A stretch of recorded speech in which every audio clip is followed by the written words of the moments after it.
ആശിച്ചെടുത്ത ഒരു സമൂഹത്തിൽ ഞങ്ങളുമായിരുന്നതുകൊണ്ട് അന്ന് എന്താണ് മനുഷ്യന്റെ ക്ഷമ? വിശപ്പ് കൂടിയിരിക്കുന്നവരുടെ മുന്നിൽ ഭക്ഷണം കഴിക്കാൻ കിട്ടാതെ വരുമ്പോൾ അക്ഷോഭനാവുന്നവൻ ക്ഷമിക്കുന്നത് എങ്ങനെയാണ്, സഹിക്കുന്നത് എങ്ങനെയാണെന്ന് ജീവിതത്തിൽ മനസ്സിലാക്കുവാൻ ഒരിക്കൽ കൂടി ദൈവം എനിക്ക് അവസരം നൽകി.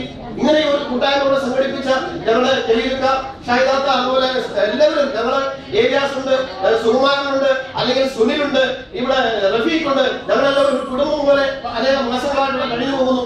ഇപ്പോൾ തന്നിരിക്കുന്ന ഈ സ്നേഹവും ഞങ്ങൾ തമ്മിലുള്ള ബന്ധവും എന്നും ഞങ്ങളെല്ലാവരും പ്രാർത്ഥിക്കണം. എല്ലാവർക്കും എല്ലാവിധ ആശംസകളും നേരുന്നു. ഈ നോമ്പ് എല്ലാവർക്കും അനുഗ്രഹത്തിന്റെയും സമ്പൽസമൃദ്ധിയുടെയും സ്നേഹത്തിന്റെയും കരുതലിന്റെയും ദൈവത്തിന്റെ പടച്ചവന്റെ എല്ലാവിധ അനുഗ്രഹങ്ങളും വർഷിക്കട്ടെ എന്ന് പ്രാർത്ഥിച്ചുകൊണ്ട് നിർത്തുന്നു. നമസ്കാരം.